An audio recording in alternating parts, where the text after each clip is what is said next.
ফেলুদার মুভি তো অনেক হচ্ছে, কিন্তু সত্যজিৎ রায়ের ফেলুদা হচ্ছে কি? কথাটা বলেছেন স্বয়ং সব্যসাচী চক্রবর্তী এই বইটির ২ মলাটের মধ্যে। ফেলুদার সঙ্গে ৫ দশক কাটিয়েছেন তিনি, যাপন করেছেন চরিত্রটিকে। ৫০ বছর নেহাত তো কম নয়। সেই সমস্ত আখ্যানই রয়েছে এই বইটির ২ মলাটের মধ্যে। বিচিত্রপত্র গ্রন্থন বিভাগ থেকে আগত এই বইটি ২ মলাটের মধ্যে দিল্লি থেকে কিভাবে তিনি এসে কলকাতায় থিয়েটারের সঙ্গে যুক্ত হলেন, পরবর্তীতে বিভিন্ন চলচ্চিত্রে অভিনয়ের সুযোগ পেলেন এবং কিভাবে সত্যজিৎ রায়ের সঙ্গে সাক্ষাৎকার হলো, পরবর্তীতে সন্দীপ রায়ের সঙ্গে পরিচয় ঘটায়, ফেলুদা নির্মাণে ব্রতী হলেন, সমস্ত কিছুই রয়েছে এই বইটির ২ মলাটের মধ্যে। এবং বিভিন্ন চরিত্রের ছোট ছোট বিভিন্ন কাহন, আনাগোনা ইত্যাদি অকপটে স্বীকার করেছেন। বইটাকে আড্ডার ছলে বর্ণনা করেছেন বইটির ২ মলাটের মধ্যে।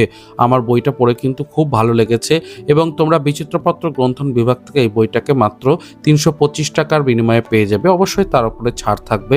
বইটাতে রয়েছে প্রচুর দুষ্প্রাপ্য চলচ্চিত্রের ছবি এবং বেশ কিছু কাট আউট, যেগুলো পড়তে তোমার আরও ভালো লাগবে। হার্ড কভার এসেছে, অবশ্যই নিয়ে নিতে পারো।